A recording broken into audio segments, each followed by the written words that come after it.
santo, santo é o Senhor,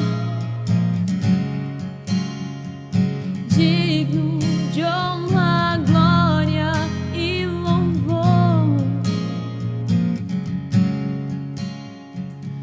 Fala pessoal, tudo bem? Que a paz de Cristo esteja com você.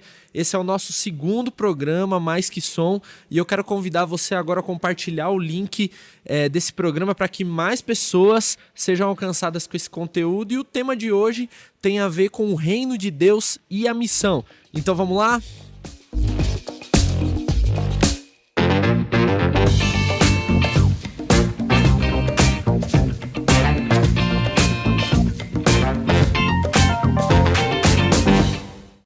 É isso aí, pessoal. Mais uma vez, seja bem-vindo. Hoje é o nosso segundo programa e, para isso, nós temos convidados muito especiais. Um deles é o pastor Eleilton, o vice-presidente da Convenção Geral das Igrejas Adventistas da Promessa. Pastor, seja bem-vindo.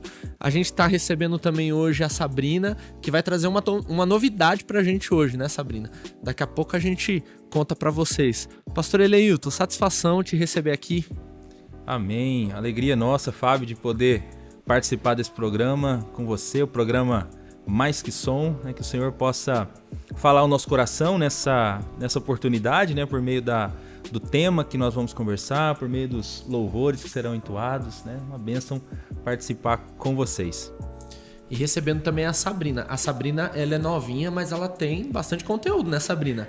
Tem bastante música aí dentro dessa cabecinha, né? Seja bem-vinda. Muito obrigada. Muito obrigada. Muito bom estar aqui. Muito bom ter sido convidada por vocês. E a paz do Senhor a todo mundo. É isso aí, gente. Bom, pastor, vamos começar então aqui o nosso papo. O nosso tema hoje ele tem a ver com o reino de Deus, com a missão do artista, quer seja ele da música, das artes plásticas, de todas as atividades aí envolvendo o serviço de adoração na igreja. E eu já quero começar te perguntando, a gente ouve a expressão reino de Deus o tempo todo na igreja, a gente é desafiado a viver o reino de Deus de forma intencional, de forma intensa, de forma fiel. Mas afinal, o que é o reino de Deus? Vamos lá, Fábio. Esse é um tema extremamente importante e relevante. Acho que, em primeiro lugar, é importante a gente colocar isso. Falar sobre o reino de Deus é falar sobre um dos temas centrais da Bíblia Sagrada. Eu até acho que, em comparação com o tanto que Jesus falou sobre o reino de Deus, o quanto o Novo Testamento falou sobre o reino de Deus, a gente até conversa pouco sobre o reino de Deus. Se a gente olhar para o Novo Testamento, por exemplo, as parábolas de Jesus, todas elas foram para exemplificar o reino de Deus. Quando ele começou o ministério dele, ele começou o ministério falando sobre o reino de Deus, né? Uma das primeiras frases dele, de acordo com Marcos, é: o tempo está cumprido, o reino de Deus está próximo. E aí depois que ele vai todo o ministério, conta as parábolas, né? Os milagres são sinais do reino. Quando ele vai para a cruz, ressuscita, Atos ainda fala que ele fica 40 dias falando-lhes acerca do reino de Deus. Então o tema de Jesus foi do início ao fim, reino. Eu acho que até em comparação com Cristo, a gente fala pouco desse tema que é tão importante. Mas o que é o reino de Deus? Essa palavra, a palavra reino, que é usada na Bíblia Sagrada, tanto a que aparece no Antigo Testamento quanto a que aparece no Novo Testamento, ela é uma palavra que é usada para expressar a ideia de autoridade. Autoridade para governar, soberania, governo. Por isso, reinado talvez seria uma palavra interessante como sinônimo até para expressar melhor a ideia do que a Bíblia Sagrada fala ou quer indicar com a expressão reino de Deus. Então é uma expressão que diz respeito ao reinado ou ao governo de Deus. Então essa é a ideia de reino de Deus na Bíblia Sagrada. Deus é rei. E isso sempre foi presente na Escritura. Tem um texto aqui no Salmo 103, o verso 19, que diz assim: o Senhor estabeleceu o seu trono nos céus e o seu reino domina sobre tudo. Então, desde o Antigo Testamento a gente tem essa ideia de Deus governando. E não governando só o seu povo, governando tudo, né? Ele sempre foi rei sobre todas as coisas. Quando a gente vai para o Novo Testamento, muita gente às vezes, ao se deparar com esse tema, né, o reino de Deus, às vezes confunde o reino de Deus com o céu. ou com a vida futura. Porque existem textos no Novo Testamento que falam do reino de Deus como algo que vai ainda vir. Isso, que ainda vai chegar, né? Então, textos como Marcos 9,47, né? Que falam sobre entrar no reino de Deus, né? Se o teu olho te faz pecar, arranca, é melhor entrar sem do que entrar sem o olho do que não estar no reino de Deus. Então, existem alguns textos que dão a impressão de que o reino é algo que ainda chegará. É quando Paulo fala em 1 Coríntios 15 que Jesus vai devolver o reino ao seu Pai no futuro.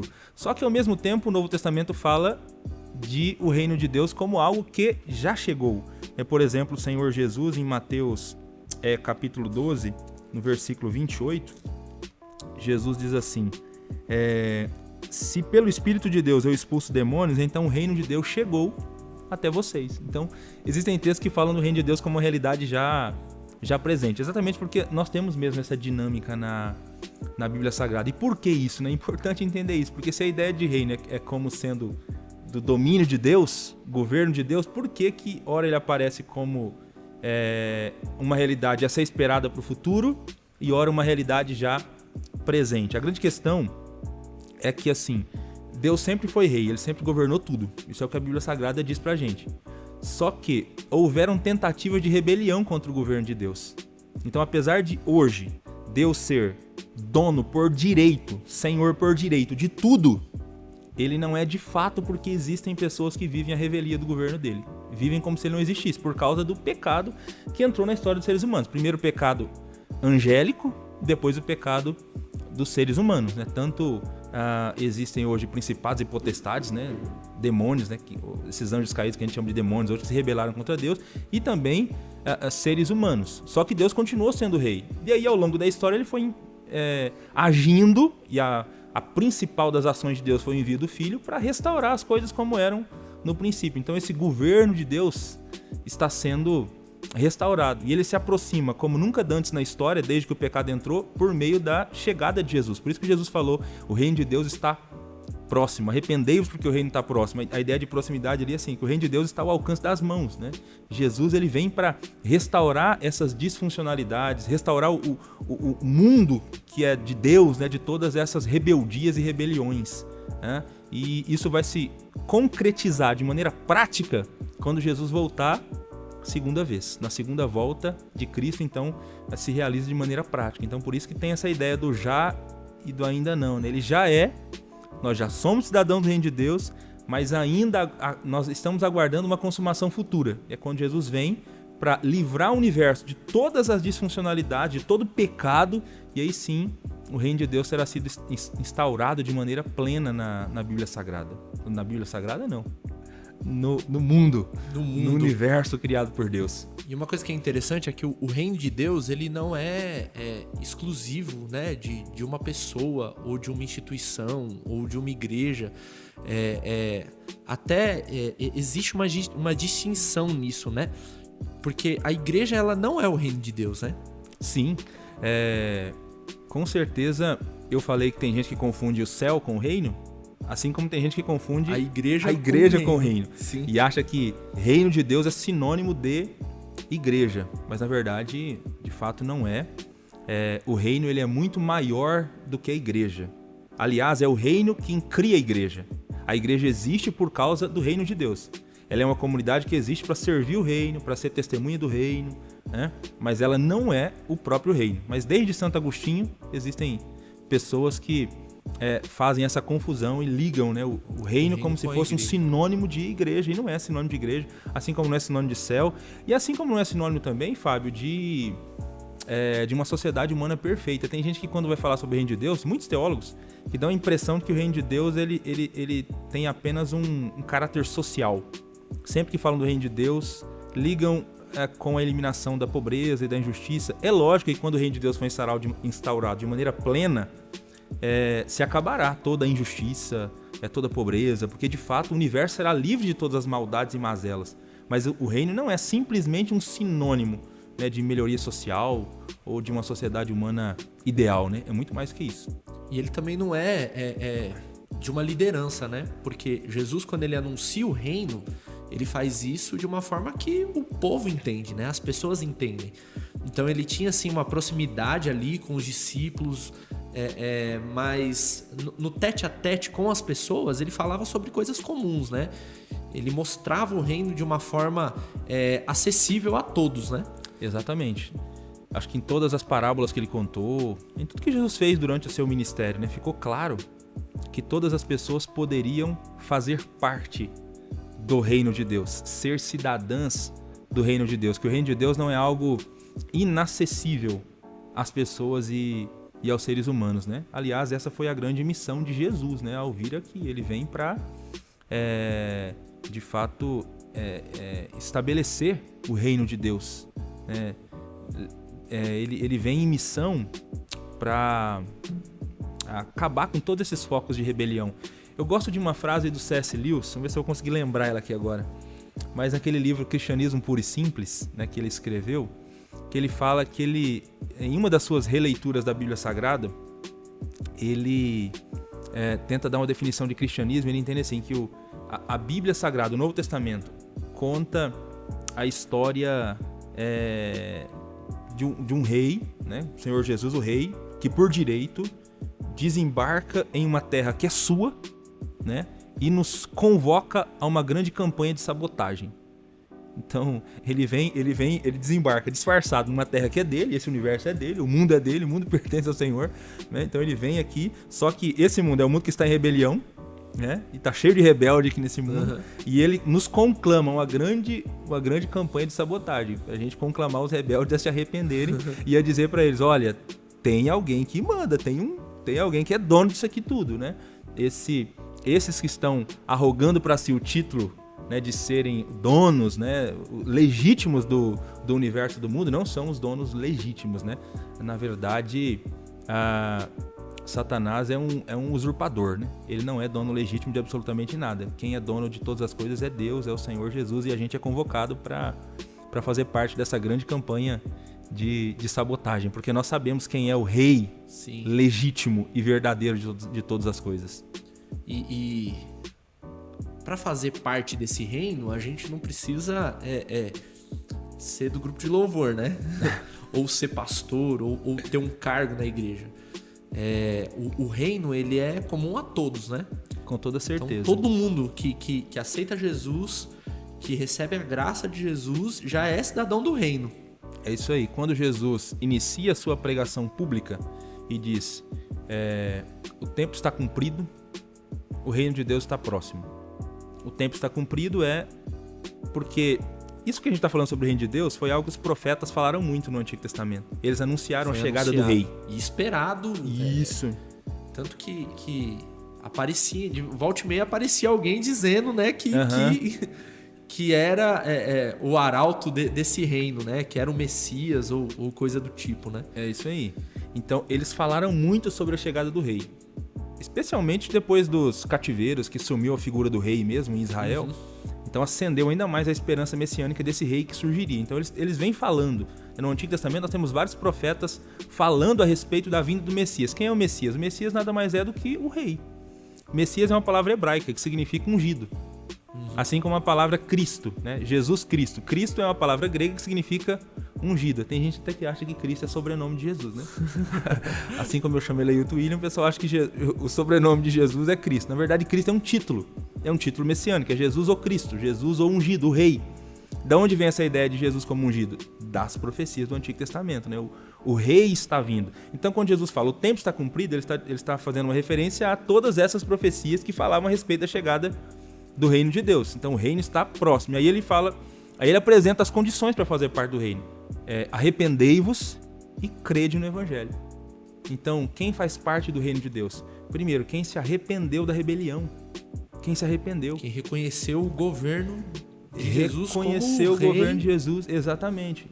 Então, a ideia por trás da fala de Jesus é assim, o mundo é um mundo que está em rebelião. Nós, antes de conhecermos Jesus, nós estávamos em rebelião. O nosso coração não pertencia a Deus. Nós vivíamos para satisfazer os nossos próprios desejos. Paulo fala que a gente era liderado pelo príncipe do poderio do ar, que nós vivíamos para satisfazer os desejos da nossa carne. Nós estávamos em rebelião. A rebelião de Adão. Adão, no início, ele declarou independência em relação ao rei. Quando ele pecou no início, ele estava dizendo para o rei, eu posso viver sem o Senhor. Eu posso viver da minha maneira. E por isso que para voltar para o reino de Deus, a gente se arrepende dessa decisão errada. A gente reconhece que a gente está em pecado e aí tem que crer no Evangelho. Depositar toda a nossa confiança, esperança no Senhor Jesus, né? Depositar todas as nossas fichas em Jesus. Eu gosto, Fábio, da fala de Jesus, da convocação de Jesus para aqueles que querem seguir a Ele, né? Se alguém quer vir após mim, negue-se a si mesmo. Tome a sua cruz e siga-me. Por que negar a si mesmo? Por que começa negando a si mesmo?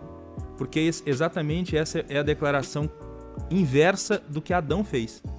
Um dia, Adão estabeleceu a vontade dele acima da vontade de Deus. Ele disse assim, ó, eu posso viver de acordo com a minha própria vontade. Eu não preciso seguir as ordens de Deus. Então ele estabelece o ego dele, o eu dele acima da vontade de Deus. Aí para fazer o caminho de volta e se conectar novamente com o Criador, você precisa fazer a declaração contrária de Adão. Você precisa primeiro negar a si mesmo, negar o seu eu, a sua vontade e dizer, Deus, nós estávamos enganados.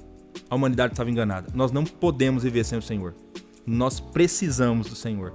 Se a gente for viver só da nossa maneira, nós vamos quebrar a cara. A dependência declarada. Isso. A gente precisa do Senhor. Então é isso. É se arrepender de todo o coração, crer no Evangelho, faz parte do reino de Deus. O reino de Deus não é para uma classe especial de pessoas, né?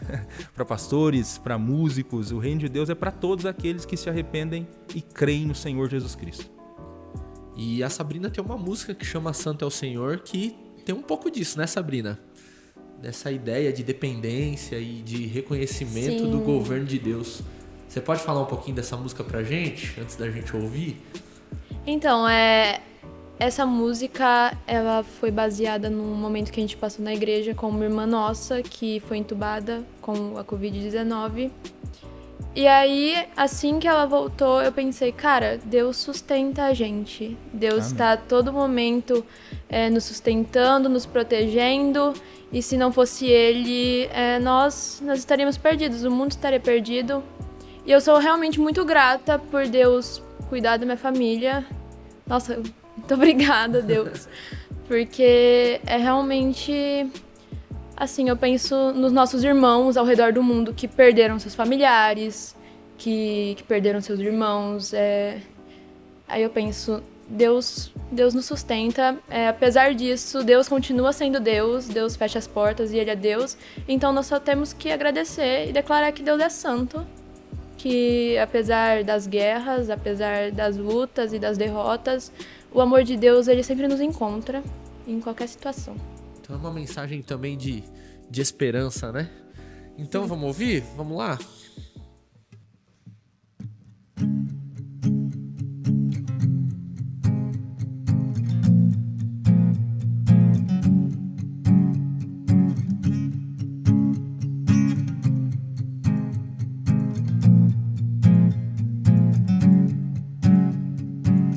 Eu adorarei, eu sei que estás aqui, enchendo esse lugar. Já posso te sentir e eu proclamarei, tua palavra vive em mim. Não há barreiras que possam me impedir. Santo, santo, santo é o Senhor, digno de honra, glória e louvor. Eu quero cantar, eu quero adorar, eu quero agradecer por me sustentar.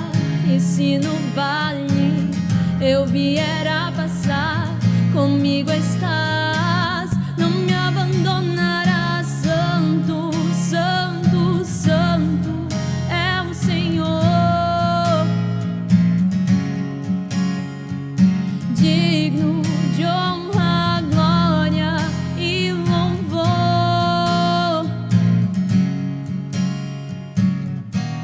No meio das guerras, teu amor vem me encontrar.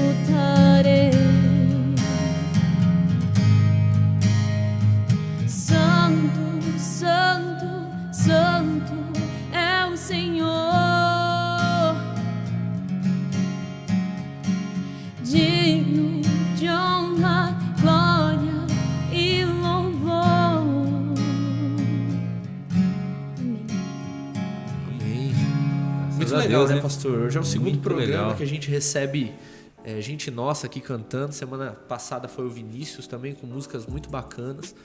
E realmente é uma alegria pra gente receber você aqui, Sabrina, com todas as suas músicas aí, que não são todas, né? Hoje serão só 3. Mas a gente sabe que você tem bastante música e o nosso coração se alegra muito em ver a turma aí promessista produzindo bons conteúdos, né, pastor? Com toda certeza, é uma bênção, uma alegria a gente poder perceber, né, que o Espírito está agindo, né, no nosso meio e capacitando pessoas como a Sabrina, como o Vinícius e outros tantos que virão aqui para produzir bom conteúdo, né, para abençoar vidas, para abençoar pessoas, né, através de canções. Amém. Uma bênção. Pastor, a gente falou bastante sobre o reino, a gente falou em como entrar no reino. E aí o senhor acabou falando também sobre o Espírito capacitando a gente enquanto cidadãos do reino, né? E como que é? Fala um pouco pra gente. Como que o Espírito ele faz a gente, por meio da palavra, por meio do evangelho, se tornar a gente melhor para produzir coisas como essa? Como que qual é o efeito em ser cidadão desse reino? Bom, vamos lá. Começando então por essa ideia esse primeiro comentário seu sobre o Espírito, né? Eu acho que uma das grandes bênçãos de quem é cidadão do reino de Deus depois da cruz é o fato de poder ter o Espírito Santo vivendo de maneira permanente na sua vida. Não sei se você se lembra de um texto do Novo Testamento que diz assim que dentre os nascidos de mulher não teve ninguém maior do que um personagem, que é o João Batista. Mas o texto diz assim mas o menor no reino de Deus é maior que ele. Olha que coisa curiosa, né? O menor das pessoas, né, que vivem depois da cruz, depois do sacrifício de Jesus, ele experimenta coisas extraordinárias que João Batista não experimentou. Porque eu e você, Fábio, né, todos nós aqui que vivemos depois da cruz, que vivemos depois do Pentecostes, nós temos essa bênção de poder contar com o Espírito Santo habitando em nós, morando em nós. Ah, pastor, mas no Antigo Testamento o Espírito não habitava, não morava? Não como a experiência dos crentes da Nova Aliança. No Antigo Testamento ele vinha sobre reis, profetas e sacerdotes. E tem até sobre alguns artesãos também, sobre juízes. Mas perceba que ele vinha e ele também se retirava, ele também saía. Então eram atuações específicas, né? Eram atuações esporádicas, isso. Agora os crentes da Nova Aliança não. Ele vem para ficar. Ele vem para morar. Jesus disse que ele viria para ficar para sempre com a gente, né? Para habitar. Que ele estaria em nós. Então nós temos esse privilégio. Aí o Espírito em nós, né? O Espírito em nós já é uma antecipação, né, da plenitude do reino que virá no futuro. O Novo Testamento fala disso. Ele diz que ele apresenta o Espírito como se fosse um penhor, né? A ideia assim, é de uma dívida que vai ser paga em várias parcelas e a primeira parcela já foi paga. É como se fosse uma antecipação, para a gente ter certeza que a dívida toda será paga. Essa antecipação foi o Espírito morar em nós. O Espírito morando em nós é a certeza que nós temos de que tudo que Deus prometeu na sua palavra se cumprirá. E um dia o reino virá de maneira plena. E aí o Espírito em nós, ele nos capacita a vivermos como cidadão do reino de Deus. Nos capacita a cumprirmos o nosso chamado como cristãos, o nosso chamado como cidadão. Sim. Também, o nosso chamado como cidadão. Deus nos fez seres criativos lá no início. O rei, quando criou o ser humano, colocou o ser humano para ser um corregente do mundo criado por ele. Salmo 8 fala sobre isso. Tu deste domínio, né, para o ser humano sobre as obras que foram criadas. Então o ser humano foi colocado aqui nesse mundo para participar da administração do mundo como corregente. O problema é que, por conta do pecado, a gente acabou se tornando um péssimo administrador do mundo criado por Deus, né? O pecado afastou a gente de Deus, colocou rebelião no nosso coração e a gente acaba não vivendo alinhado. Mas assim, nós fomos colocados aqui para ser mordomo. E como Deus nos deu essa responsabilidade de gerir e cuidar de todas as coisas, Ele também nos deu habilidades para isso. nos vocacionou com talentos naturais, agora em Cristo com dons espirituais, para que a gente pudesse participar. E nos fez seres criativos. Então, boa música, por exemplo, é uma expressão dessa criatividade que Deus colocou em cada ser humano. Nós fomos seres criados à imagem e semelhança de Deus, para produzir bons conteúdos. E se alguém que não tem Jesus no coração pode produzir bom conteúdo, porque às vezes... E aliás, é até bom perguntar, por que produz bom conteúdo às vezes? Porque é imagem e semelhança de Deus. A imagem e semelhança de Deus não foi tirada das pessoas, ela foi desfigurada, mas não tirada. Agora imagine alguém que é imagem e semelhança de Deus e ainda tem um espírito morando, né, que é o caso dos cristãos. Aí pode produzir ainda conteúdos ainda mais extraordinários e excelentes, né? Eu sempre gosto de lembrar, esses dias eu vi uma pesquisa sobre os vencedores do Prêmio Nobel. 65% dos vencedores do Prêmio Nobel são cristãos. O pessoal às vezes acha que cristão não produz coisa boa. 65% dos vencedores do Prêmio Nobel, eles são pessoas que tinham Jesus no coração. Eu acho que é muito legal. O que é muito legal disso também é a notoriedade da mudança, né? Que nem, eu gosto muito do exemplo de Pedro, porque quem acompanha, quem já leu os evangelhos, vê dois Pedros, né? Uhum. Você vê um tipo de gente ali enquanto caminhava com Jesus, antes do Atos, antes do batismo com o Espírito Santo, e você vê um outro Pedro depois, uma pessoa totalmente transformada. Então, um homem que era um pescador, era gente simples, cheio de dilemas e cheio de pensamentos sobre si próprio e sobre tudo que estava acontecendo e às vezes afobado. E aí depois você vê Pedro, né, com todo o destaque que ele teve depois ali do Pentecostes, né? Depois do Pentecostes, da chegada do Espírito, né? Então, nessa nova era inaugurada por Jesus, com a chegada mais densa e plena do reino de Deus, com a presença do Espírito, de fato, nós temos capacidade de sermos pessoas melhores. O Pedro é um grande exemplo disso, né? E tantos outros que foram transformados pelo Evangelho do reino de Deus. Eu queria chamar a atenção, Fábio, falando sobre essa questão de como ser um cidadão do reino de Deus, para um trecho da Bíblia Sagrada, que eu acho que é fundamental quando a gente fala sobre esse tema, né? Você falou aí algumas vezes já de transformação, de como é viver como cidadão do reino de Deus. Eu penso que o trecho da Bíblia Sagrada que apresenta isso de maneira mais clara e límpida pra gente é o Sermão da Montanha. Muita gente chama o Sermão da Montanha de ética do reino. O sermão descreve a ética do reino, porque é assim, ó. É como se alguém perguntasse para Jesus: Jesus, mas como é que vive o cidadão do reino de Deus? Aquele que entrou no reino e que professa ser um cidadão do reino de Deus. Como que essa pessoa vive? Que tipo de sinais exteriores poderão ser vistos na vida dessa pessoa? Sinais que foram vistos na vida de Pedro e de tantos outros que foram transformados por Cristo e que tem a presença do Espírito, né, habitando em si. Então, Jesus apresenta aqui várias questões importantíssimas e se a gente começa a ler esse sermão, o pessoal de casa, se já leu o Sermão da Montanha, deu uma olhada nesses 3 capítulos, já percebeu o quanto esse sermão é contracultural. Porque ele tem alguns princípios nele aqui que são radicalmente opostos àquilo que é tido como natural e correto na nossa sociedade, né? Mas esse sermão, ele é um sermão revolucionário. Então Jesus apresenta a vida devocional dos cidadãos do reino de Deus, né? Fala sobre oração, fala sobre jejum, fala sobre contribuição e fala sobre fazer tudo isso sem o objetivo de se aparecer, né? Sem o objetivo de querer contar vantagem para si. Jesus fala sobre priorizar a vontade de Deus, priorizar, né, o reino de Deus e a sua justiça, né, ter isso como meta na nossa vida. Enfim, ele fala sobre várias coisas. Mas o trecho que eu queria destacar... aliás, antes de eu falar do trecho que eu queria destacar, eu vou destacar um outro trecho. Na verdade, eu tô destacando muita coisa. Trecho sobre trecho. Trecho sobre trecho.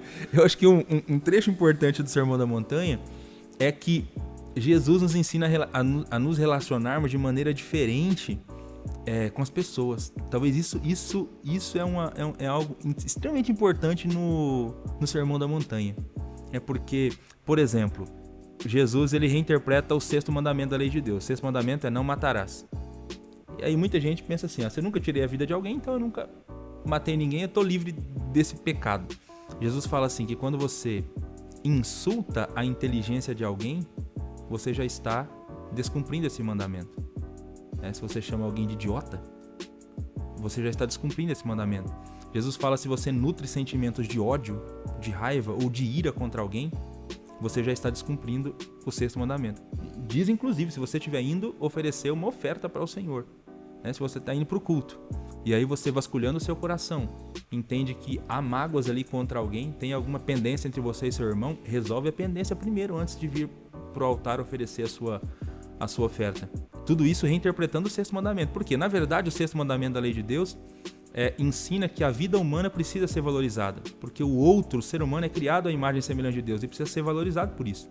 Então, tudo quanto é coisa que a gente faz que atenta contra a vida humana, de alguma maneira, é um descumprimento do 6º mandamento da lei de Deus. Então, é muito forte no Sermão da Montanha essa questão ligada a como nós nos relacionamos com o outro, como nós nos relacionamos com as pessoas. Jesus fala sobre amar o inimigo, orar por aqueles que nos perseguem.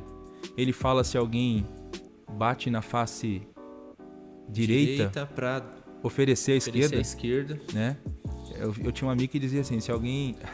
Na verdade, o correto é, se alguém te bate na direita, dá nele com a esquerda. Né? Ou esquiva antes que ele dê na esquerda. O que eu vi lá era assim, dá nele com a esquerda, né? Se te acertaram com a direita... Veio do lado... dá com a outra. Mas na verdade, Jesus está falando para dar a esquerda mesmo. E o que Jesus está querendo ensinar com isso, né? Ele não está ensinando a gente a ser capacho de ninguém. Essa não é a ideia do texto. Mas o que Jesus está querendo mostrar é o seguinte, é que o cidadão no reino de Deus, ele precisa quebrar ciclos de violência. Se você responder violência com violência, o que você vai ter? Mais violência. Se você responde insulto com insulto, o que você vai ter é mais insulto. Feito bola de neve. Sim, alguém te xingou, você xinga, e vai te xingar de novo e isso vai virar uma bola de neve. Então assim, alguém tem que estar disposto a quebrar o ciclo de maldade. É lógico que quem quebra o ciclo de maldade, o cara me insultou, aí eu não insulto, eu não revido o insulto. A pessoa me xingou, eu não revido o xingamento. A pessoa me agrediu, eu não revido a agressão. Então, quem faz isso tem que sofrer o dano. E aí, quem está disposto a sofrer o dano na nossa sociedade? A maioria das pessoas não quer saber de sofrer o dano. Nós vivemos numa sociedade que as pessoas querem fazer valer o seu direito, ir pra cima. Não tem ninguém querendo sofrer dano. Mas o de justiça...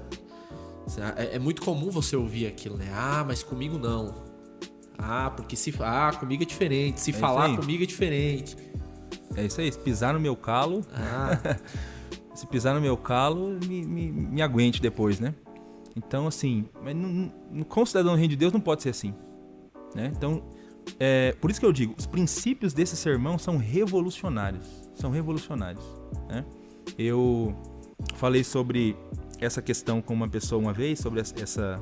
de Jesus falando que a gente tem que sofrer o dano, né? De uma pessoa que estava muito brava com um colega de trabalho, mas muito brava e falando mal e queria que ela se explodisse. Eu falei, mas e o Sermão da Montanha fala pra gente orar por aqueles que nos perseguem, né?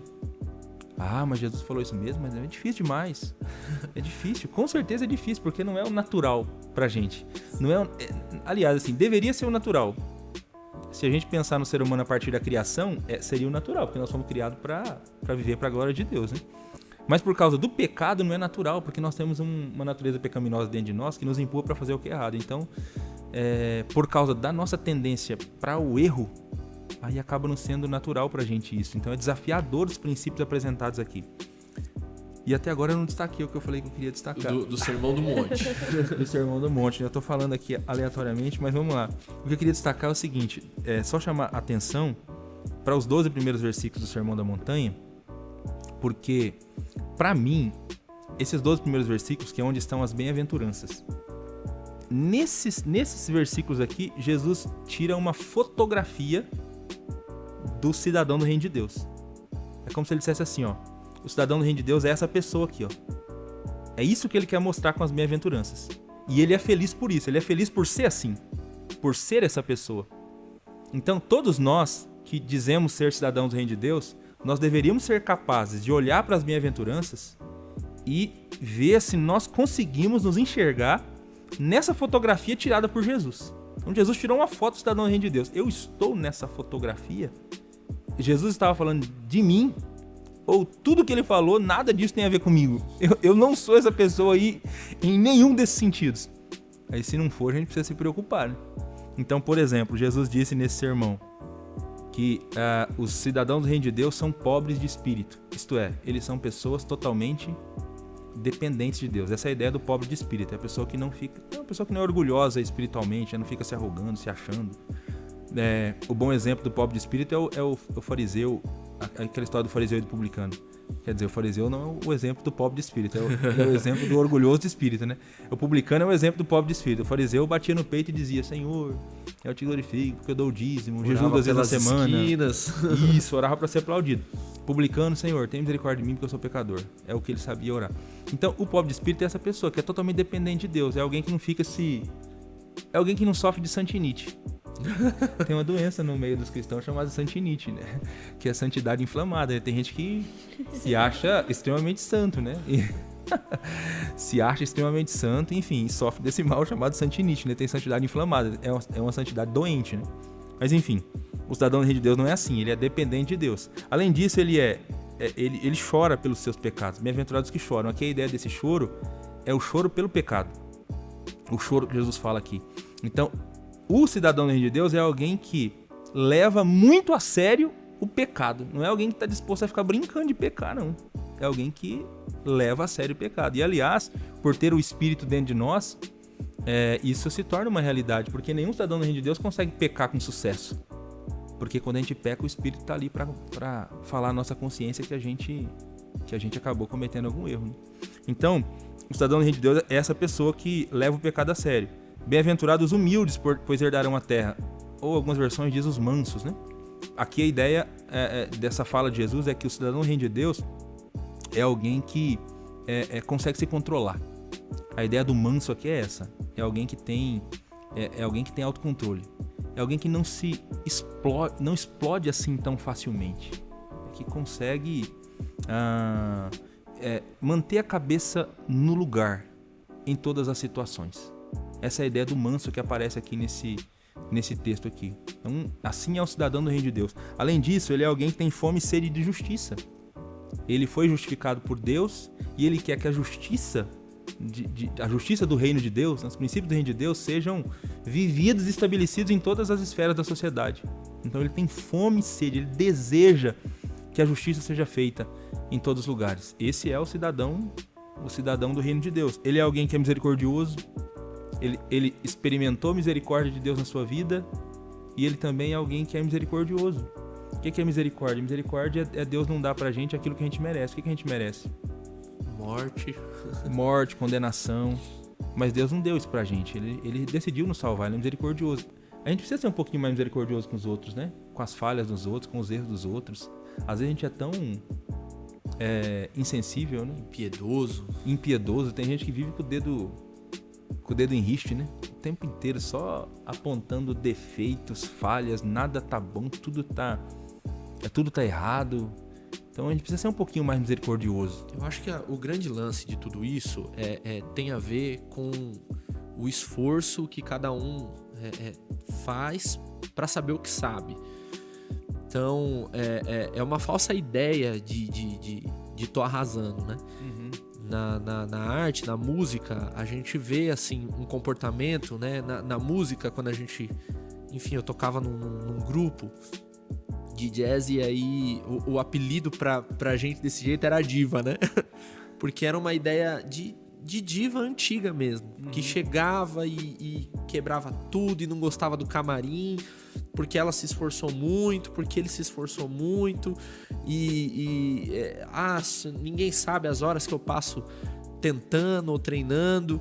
E aí na igreja a gente às vezes vê gente entrando nesse sentimento e é muito fácil entrar nesse sentimento, porque o coração ele engana a gente dizendo assim: olha, o que você tá fazendo é muito, Cassiano, cara, você tá estudando aí 5 horas por dia, o que você tá fazendo é muito. E quando a gente volta o olhar para o evangelho e para a ideia do reino e de dependência, ele desconstrói tudo isso. Então, a gente fala muito do fariseu e o músico, o artista em específico, para ele, a gente está muito perto ali de se tornar um fariseu. Porque a gente acaba se vangloriando naquilo que a gente lutou. É difícil fazer música, é difícil tocar, é difícil cantar, é difícil pensar, a gente ensaia muito. É isso aí. E a gente acaba se iludindo, né? Com todo esse ativismo, né? Sim. Eu acho que, principalmente quem atua na área da música, na igreja, precisa tomar esse cuidado mesmo, porque está sob holofote. Querendo ou não estar sob holofote. São pessoas que estão sendo vistas, né? Então, se não cuidar do coração, pode acabar caindo no erro do fariseu mesmo. Ah, mas eu faço isso. Eu tento tanto. Eu faço trabalho aquilo. muito. Olha o tanto que eu me esforcei, né? Quantas horas de dedicação semanal para estar aqui. Aí o pessoal não valoriza. E de repente, no fundo, querer ser aplaudido, né? Então Sim. tem que tomar muito cuidado. Hoje eu não atuo mais nessa área, né? Da Fábio? música. Não, já há muito tempo. Mas quando eu era adolescente, eu já andei visitando, né, esse ministério e atuando aí nesse Vocês ministério. estão vendo, né, pessoal? O Ministério de Música ó, lança pastores, teólogos. E eu sou de uma época que eu ouvia muito, assim, né, que a impressão que a gente tinha na igreja era que o diabo, ele só se importava com o pessoal da música. Porque, assim, era o único pessoal que ele perseguia na igreja, né? A gente tinha essa ideia. Então, eu cresci achando isso, né? Porque... Tem que tomar cuidado. Porque tem que tomar cuidado. Na verdade, falava ainda de Lúcifer, né? E, assim, esse nem é o nome de Satanás, né? Mas o pessoal até inventou o nome pra ele, dizendo que ele chamava Lúcifer. E aí, diz que ele era ministro de louvor. E aí, porque ele era ministro de louvor, maestro, agora ele só focou na gente, ele né? só focou no pessoal da música. Então, e aí, tudo isso vai contribuindo para o pessoal ficar se achando mesmo, né? Não, nós somos os mais importantes. Dentre todos os ministérios, o mais importante na igreja é o nosso, né? Porque... Então, precisa tomar cuidado com isso mesmo. O cidadão do reino de Deus não pode cair nessa cilada, né? Nós dependemos de Deus, né? E eu acho que um bom passo para fugir dessa cilada é se voltar pro evangelho e ir para dentro de si, né? Porque quando a gente para e olha para dentro de nós mesmos, aí a gente vê que é muito vazio, é difícil, né? É isso aí. E a Sabrina fez uma música que chama Me Amou, que ela já começa em tom de oração, né, Sabrina? Já é um clamor assim, Deus, escute a minha voz, olha, eu tô aqui. Sabrina, eu sei, a gente conversa bastante, eu sei que muitas das suas músicas nasceram nessa época de pandemia, nesse tempo que... Eu acho que foi um tempo que todo mundo refletiu, todo mundo Sim. foi obrigado a parar e pensar sobre si mesmo. E aí todo mundo pirou, né? Sim. A gente acaba pirando, né? Quando a gente se volta, né? Porque a gente vive muito ali no ativismo, né? Fazer. E quando a gente é obrigado a parar de fazer, Sim. a gente é obrigado a ter um encontro com o nosso coração. E aí não tem como fugir. Fala um pouco dessa música pra gente. Então, essa música eu fiz 1 ou 2 dias antes do festival, né? Foi, assim, muito em cima. E, assim, eu nem ia participar até então, eu não... Porque nada saía, eu escrevia e parecia que nada saía, que tava tudo ficando horrível. E aí, de repente, eu sentei na minha garagem, né, no degrau da garagem, e eu falei, Deus, me ajuda. E aí veio esse sentimento dentro do meu coração, o Espírito Santo despertou esse desejo de falar sobre o quanto eu sou falha, o quanto eu sou pecadora. E essa música realmente é um desabafo, né? Falando, Deus, eu sei que eu tenho cometido muitos erros, que eu tenho falhado demais com você, mas ao mesmo tempo eu agradeço, né? Eu peço pra ele despertar em mim, porque assim, quando a gente é muito envolvido com a igreja, e se depara num momento onde não pode mais ir pra igreja, onde não pode mais estar com os irmãos, a gente entra em choque. E aí eu entrei em choque, eu falei, gente, cadê meus irmãos, cadê meu grupo, cadê as músicas? E aí eu falei, Deus, desperta em mim de novo, né, o desejo de te adorar. E Deus me ouviu, o Espírito Santo me escutou. E, assim, foi maravilhoso. Eu mandei a música, assim, faltando 5 minutos pra acabar Nasceu. o tempo do festival. Nossa, de verdade. Tanto que eu tava tão corrida pra mandar, faltava 5 minutos mesmo. Aí eu falei, Lu, assina aqui pra mim. Lu é meu irmão, né? Porque minha mãe tava lá no quarto e falei, Lu, não vai dar tempo. Assina pra mim. E ele assinou. Então, foi realmente pelo Espírito Santo que eu participei. E, graças a Deus, Deus me ajudou muito. Só para esclarecer pro pessoal que tá assistindo a gente, lá no ano passado, no pico da pandemia, a primeira igreja de Manaus realizou um festival de composição online e muitas pessoas participaram e o MMA Geral, o Ministério de Música Geral, ele entrou em parceria lá com a IAP de Manaus para ajudar a produzir essa música. Uhum. Já faz algum tempo e a gente tá com a música já fechadinha, né? E nos próximos dias você vai poder acompanhar aí nas redes sociais do Ministério de Música Geral essa música que a Sabrina fez, a música Me Amou. Dá pra gente ouvir? Vamos cantar então? Vamos.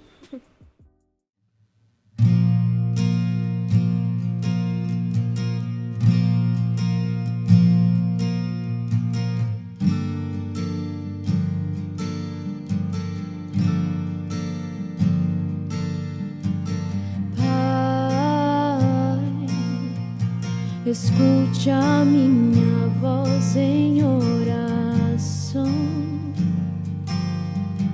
Eu sei que tenho errado com você. Perdoe por eu ser tão falho assim.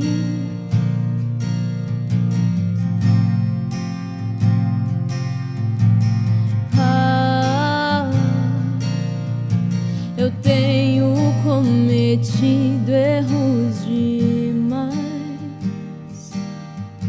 Eu não me reconheço, eu nem sei mais. Preciso do teu toque hoje aqui em mim. Desperta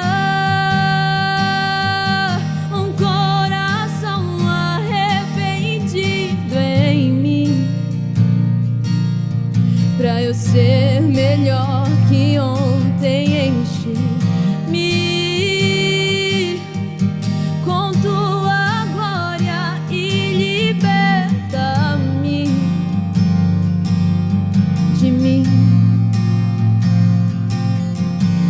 Escuta esse clamor que faço, sonda-me. Conhece os meus pecados e eu sei. Me enxergue exatamente como eu sou e mesmo assim me amou.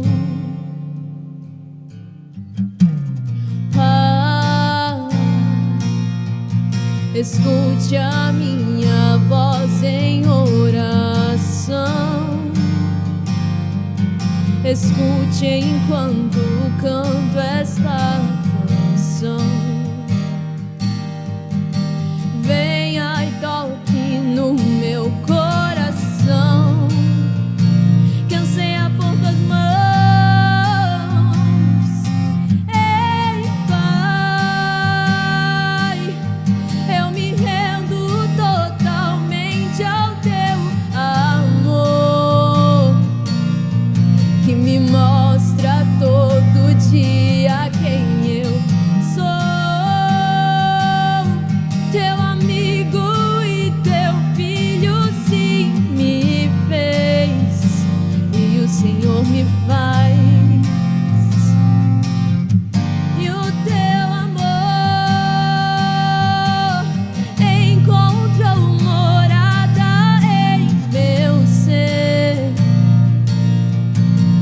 perdoou, livrou e já sabia que posso ser melhor todo dia. Em ti encontro alegria.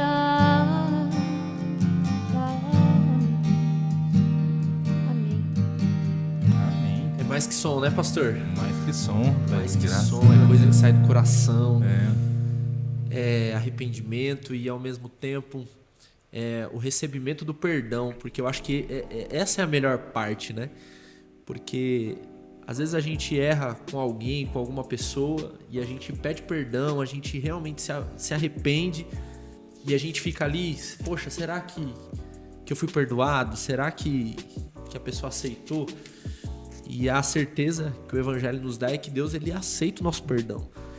A gente pode se olhar, como o senhor disse, pastor, esse modelo, né, de cidadão do reino, e não se ver e ser totalmente o contrário, mas quando a gente se arrepende e se coloca aos pés da cruz, a gente se torna esse cidadão, né, por meio da graça de Jesus. Isso é a parte mais legal, né, do negócio. Com certeza, é a parte mais extraordinária, né? Jesus decidiu nos salvar e nos redimir por meio do seu sangue, né? Então, por mais errado, por mais que a gente tenha caído, Jesus pode nos ouvir, nos levantar, nos dar nova chance. Essa é a mensagem do Evangelho pra gente, né? Um Deus que está em busca de pecadores arrependidos. É um Deus que... Eu gosto bastante quando falo disso, daquelas 3 parábolas de Lucas 15, né? A gente tem no início de Lucas 15 fariseus que se acham apontando o dedo, e aí Jesus conta sobre a sua maior missão. Ele conta a parábola de um pastor que perdeu uma ovelha, de uma mulher que perdeu uma moeda e de um pai que perdeu um filho. É o filho perdido, a moeda perdida e a ovelha perdida. Nos 3, algo que se perdeu e tem alguém que está atrás do que se perdeu. As 3 demonstram, as 3 parábolas servem para ilustrar o que Jesus veio fazer. Ele está atrás do perdido. Ele está atrás de gente que precisa dele, de gente que reconhece, né? Pai, pequei contra o céu e perante ti. Já não sou digno de ser chamado seu filho. E ele, então, abraça essas pessoas, traz de volta para o convívio familiar. Então, de fato, o perdão de Deus na Escritura é algo extraordinário, fabuloso. E o que faz dele mais extraordinário ainda é que não acaba no perdão. Ele dá um significado para a nossa vida. Então, ele nos chama para o reino, nos muda enquanto cidadãos e nos envia de volta para o mundo. Exatamente. Para anunciar esse reino. Uhum. Você pode falar um pouco sobre isso, pastor? Será que a gente foi resgatado só para ser perdoado? Ou será que Deus, ele tem um outro plano para nós? Com certeza tem outro plano para nós. Se você me permite, eu estava falando aqui a respeito da fotografia que Jesus tirou, né? Do cidadão do reino de Deus. Dizendo que eles são pessoas dependentes, que eles são pessoas que levam o pecado a sério, que têm fome e sede de justiça, são misericordiosas, têm um coração puro, são pacificadores, e aí sofrem perseguição por causa de Jesus. Então, aí Jesus terminou de tirar a foto. Essa é a foto de quem é cidadão do reino de Deus. Aí começa o versículo 13, que é exatamente essa ideia que você traz agora. Ok, se eu me encaixo nessa pessoa, por que eu devo ser assim? Aí começa o 13, vocês são o sal da terra. Mas se o sal perder as suas qualidades, como restaurá-lo? Para nada mais presta senão para ser jogado fora e pisado pelos homens. Vós sois a luz do mundo. Não se pode esconder uma cidade situada sobre um monte. Nem os que acendem uma candeia colocam debaixo de um cesto, mas um velador, e assim ilumina a todos que estão na casa. Assim resplandeça a vossa luz diante dos homens, para que vejam as vossas boas obras e glorifiquem o vosso Pai que está nos céus. A pergunta que eu sempre faço, Fábio, é assim. Jesus disse assim, vocês são o sal da terra, vocês são a luz do mundo, vocês quem? Vocês quem? Vejo muita gente ler esse texto deslocado do contexto dele. O sal da terra e a luz do mundo são os bem-aventurados, são as pessoas que ele acabou de descrever, ele acabou de tirar uma foto do cidadão do reino de Deus. Ele acabou de falar que bem-aventurado é o pobre de espírito, é o misericordioso, é o que tem fome e sede de justiça, os que são perseguidos. E aí, vocês são o sal da terra, vocês são a luz do mundo. Então, essa pessoa aqui, o cidadão do reino de Deus, que foi transformado e que está nesse retrato aqui, ele foi chamado por Jesus para fazer diferença na sociedade. Essa é a ideia de sal da terra e luz do mundo. Nós estamos inseridos na sociedade. O cidadão do reino de Deus vive nesse mundo. E aqui nesse mundo ele é chamado para fazer diferença. Porque tanto sal quanto luz marcam presença e modificam os lugares ou o ambiente onde estão. O sal temperando, a luz iluminando as trevas. Então, nós somos sal da terra, nós somos luz do mundo para fazer a diferença nos lugares onde nós estivermos. O próprio Jesus termina o texto dizendo que as vossas boas obras sejam vistas e que os homens glorifiquem a Deus por conta das suas boas obras. Então nós somos desafiados por Jesus Cristo a fazermos diferença onde nós estamos. Então o cidadão do reino de Deus precisa fazer diferença. Como? Com canções, como músico, se é um advogado, como engenheiro, em todos os lugares onde ele está. Fazer a diferença e ali viver os princípios do reino de Deus. Nós nunca precisamos tanto, de políticos que levam a sério os princípios do reino de Deus, de governantes que levam a sério os princípios do reino de Deus, de policiais que levam a sério os princípios do reino de Deus, de educadores que levam a sério os princípios do reino de Deus, de músicos que levam a sério os princípios do reino de Deus. Não esqueça um texto que eu li uma certa vez, que um sapateiro perguntou para o Lutero o que ele poderia fazer para agradar a Deus. E o Lutero respondeu para ele: faça os melhores sapatos que você puder e venda-os a preço justo. Porque a gente faz a vontade de Deus, impacta e faz diferença onde nós estivermos quando a gente, em tudo que a gente se propõe a fazer, a gente faz aquilo, faz o melhor, faz como se estivesse fazendo para o Senhor Jesus Cristo, e vive como cidadão do reino de Deus, no cotidiano, enquanto a gente expressa a nossa vida, enquanto a gente caminha aqui nesse mundo. E aí dessa forma, com toda certeza, essas nossas boas obras vão impactar, vão influenciar outras pessoas, vão despertar nas pessoas o desejo de conhecer por que a gente vive desse jeito. Eu duvido que alguém que vive os princípios que Jesus apresentou no Sermão da Montanha não vai causar um monte de perguntas nas pessoas que estão ao seu redor. Tem até um autor que fala que missão é ação que exige explicação. Ou seja, enquanto você vive a vida comprometido com os princípios do reino de Deus, a sua vida vai gerar perguntas. Essa é a ideia de ação que exige explicação. Aí as pessoas vão começar a te perguntar: opa, mas peraí, mas por que você vive assim? Por que você está fazendo isso? Por que você não agiu assim? E aí quando te pedirem explicação, aí a explicação é o Evangelho. Então por isso que a missão é a ação que exige explicação. Quando a tua vida começar a gerar perguntas e as perguntas começarem a ser feitas, você vai responder as perguntas com o Evangelho. Eu sou assim porque eu sirvo um Senhor. Tem alguém que é rei sobre a minha vida, que é Jesus, e ele diz que eu tenho que ser assim, enfim. E aí a gente completa com a mensagem do Evangelho, prega o Evangelho. Isso gera satisfação também na gente, porque ao inverso aí desse caminho, nós também fazemos perguntas, para nós mesmos, O músico, o artista, ele sempre busca, o algo mais da vida. Será que o algo mais da vida é uma obra? Será que o algo mais da vida é uma performance? Então, assim, a gente inclusive vê, nesse meio, muita gente dizendo: não, lá em 1980, quando eu toquei lá não sei aonde, ou aquele artista que tem 1000 obras, em casa, tem 1000 quadros, mas ele tem um que é reconhecido pelas pessoas, e aí ele coloca aquele negócio no lugar de destaque. E quando a gente olha para essas coisas, a gente só encontra o vazio. Porque a nossa satisfação, ela está em alcançar as pessoas e gerar uma mudança nas pessoas. Então, o músico, o artista, ele busca impactar as pessoas de alguma forma. E no meio que a gente vive, na igreja, parece que é um pensamento secular, mas é algo que está presente na vida da igreja. A gente vê compositores e músicos e cantores que buscam isso a todo tempo, né? Buscam uma música, buscam... E quando se olham, não encontram nada. Então, aquele violão modesto que está sendo tocado no culto de domingo para poucas pessoas em uma congregação, em uma igreja, ele está trazendo muito mais significado do que alguém que está num palco aí cantando para milhares de pessoas. Então, porque esse irmão que está lá cantando, ele tem clareza do chamado dele, ele tem clareza do sal e luz, e aí não falta nada, ele vive satisfeito e feliz, né?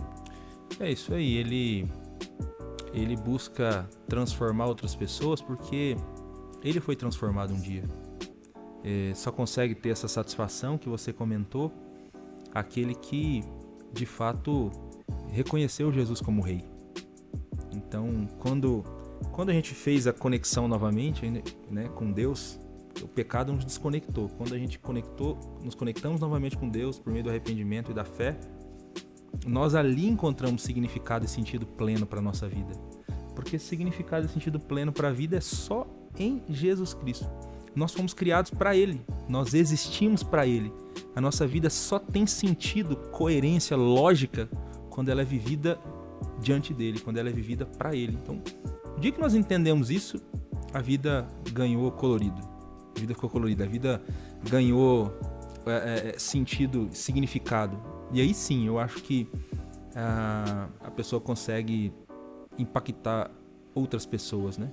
E não é um sentimento de que a gente vai se tornar uma super pessoa, né? A gente vai continuar errando e vai continuar pecando, mas a clareza de que o nosso Pai, Ele ouve, né, as nossas orações, Ele ouve os nossos pedidos com carinho e não com raiva, com bronca, né? Isso dá energia para que a gente continue tentando e continue buscando e continue se alimentando desse reino por meio da palavra, por meio da oração, por meio da comunhão. Então é uma nova vida, é um negócio que traz paz, faz com que a gente deite a cabeça no travesseiro e fale: olha, eu tenho um Pai que é por mim. Uhum. Eu tenho um Deus que é por mim, que me entende, que me perdoa, que me capacita, que me envia. É extraordinário. Acho que a gente usou bastante essa palavra hoje. Com certeza, né? É isso aí. Os cidadãos do reino de Deus são assim, né? Eles são cidadãos imperfeitos. Né? Ainda nessa página da história, mesmo com o reino de Deus tendo chegado, eles ainda são cidadãos imperfeitos. Os santos da Bíblia são santos imperfeitos, né? Mas que tem de fato essa bênção de poder contar com a ajuda do Espírito, de poder contar com a ajuda de Deus, para ir aos poucos tratando esses focos de rebelião que existem ainda no nosso coração. Esses focos que ainda são reflexo da desconexão lá do início. É quando os primeiros seres humanos e seres angélicos se rebelaram contra Deus e seu reino, seu domínio. Né? Mas o Espírito está nos ajudando, dia a dia, e Ele vai nos ajudando. E graças a Deus, Fábio, que a gente pode caminhar, enquanto esse dia chega, a gente pode caminhar sem temor, mesmo sabendo que a gente é imperfeito. Lembra lá do cântico de Zacarias, quando Zacarias compôs um hino também, no Lucas capítulo 1? O hino que o Zacarias compôs, ele diz que nós fomos livres para cultuar a Deus sem medo. Ele começa assim: tem santidade, tem justiça, mas sem medo. Ele começa com sem medo. Por que sem medo? Porque aquele que se entregou a Cristo, aquele que é cidadão do reino de Deus, não vive o tempo todo com pavor de que está servindo um Deus tirano, um Deus que está o tempo todo esperando só a gente pisar fora da linha para nos alcançar com seu chicote. Não, Ele é nosso Pai, Ele é nosso amigo, Ele vai nos aperfeiçoando na caminhada. E a gente pode sempre contar com o seu perdão para recomeçar outra vez, né? Até que um dia todos esses focos de rebelião serão eliminados completamente, não só da nossa vida, mas do mundo todo, e nós vamos viver o reino de maneira plena. Então nós vamos começar já agora o segundo programa, você que nos acompanha. Dá pra ficar muito tempo falando sobre tempo. isso. A gente já tá chegando no final, passou bem rápido. É bom falar sobre essas coisas e ouvir sobre essas coisas, pastor. Enquanto o senhor tava aí falando, eu tava aqui até... Perdão aí pela minha cara, gente, mas eu fico maravilhado assim em reconhecendo quem eu sou e sabendo de tudo que Deus tem pra mim. Eu acho que você que tá assistindo tá com esse mesmo sentimento. E pra gente caminhar pro final, infelizmente, né, porque daria pra falar mais, vamos ouvir mais uma música? Sabrina, então vamos lá?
nós fomos remidos, curados, ungidos, lavados pelo sangue que Ele derramou. E lá no Calvário, ferido, humilhado, sozinho, a morte Ele derrotou. E nós fomos remidos, curados, ungidos, lavados pelo sangue que Ele derramou. E lá no Calvário, ferido, humilhado, sozinho, a morte Ele derrotou. E eu adorarei, e eu entoarei louvores ao meu Deus, louvores ao meu Deus. E eu adorarei, e eu me prostrarei, a Ti eu me rendo, meu Senhor. Amém. Glória a Deus. Glória a Deus. Muito bom, né, pastor?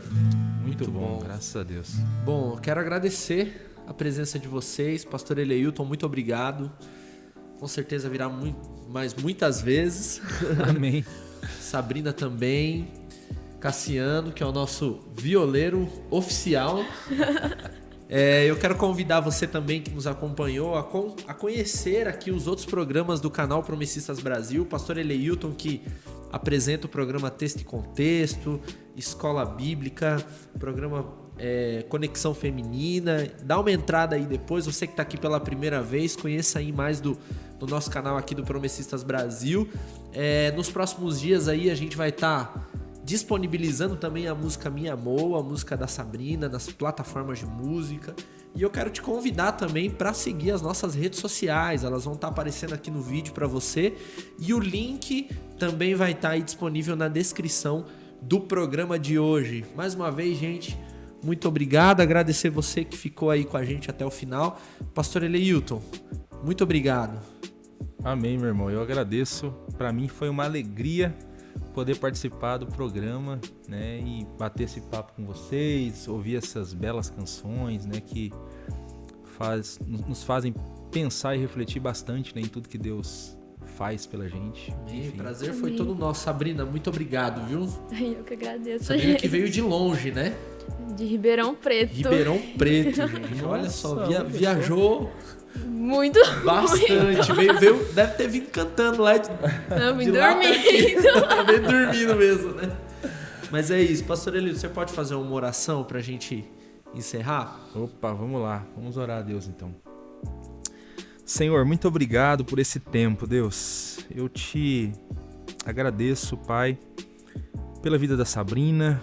O Senhor tem usado a vida dela, Senhor, para compor algumas canções e sei que o Senhor deve ter falado com muita gente que acompanhou esse programa, Deus, por meio dessas músicas que nos lembraram da sua santidade, nos lembraram do seu amor, nos lembraram do seu perdão, nos lembraram que o Senhor é o nosso Pai, e eu glorifico o teu nome por isso, meu Deus. Te louvo também por essa oportunidade que tivemos de conversar um pouco sobre o reino de Deus. Nós somos cidadãos desse reino. Nós um dia fizemos profissão de fé e declaramos Jesus como Senhor sobre a nossa vida, como nosso rei, como rei da nossa história, do nosso destino e do nosso futuro. E nós queremos, Senhor, viver como cidadãos desse reino, agradando ao Senhor nessa terra, como sal e luz, influenciando a vida de outras pessoas. Nos ajuda, Senhor. Nos ajuda porque sozinhos nós não conseguiremos. Nós precisamos da Tua ajuda, da ajuda do Espírito. Nos ajude a sermos sempre dependentes do Senhor, Pai, e proclamarmos esse reino até que Ele venha de maneira plena. E Ele virá de maneira plena. Nós cremos. Um dia Jesus voltará a segunda vez para devolver o reino ao seu Pai. Nos ajude até lá, Senhor. Guarda todos aqueles que acompanharam esse programa. No nome de Cristo oramos agradecidos. Amém. Amém. Pastor, para a gente encerrar, mais que som em uma palavra. Reino. Reino. Sabrina, mais que som em uma palavra. Propósito. Olha só. A gente se vê na próxima semana. Tchau, tchau, pessoal.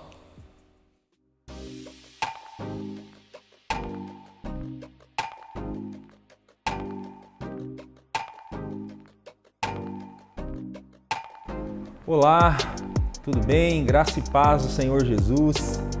Estou aqui para fazer um convite muito especial para vocês, para participarem da Conferência UMA. Conferência UMA 2021, que terá como tema principal Missão em Movimento, o Deus de todas as cidades. A palavra de Deus é clara em dizer para a gente, Mateus capítulo 9, versículo 35, Jesus percorria todas as cidades, pregando o Evangelho do Reino de Deus. Sua igreja também é chamada de igual modo a pregar o Evangelho em todas as cidades, em todos os povoados, em todos os lugares. Na Conferência UMA 2021, nós vamos refletir sobre essa nossa importante missão e você é o nosso convidado para participar dessa conferência. Por isso, acesse agora mesmo o hot site conferenciauma.org e se inscreva para participar com a gente. Confira lá no hot site a programação do dia e todas as novidades da conferência. Te esperamos na Conferência UMA 2021.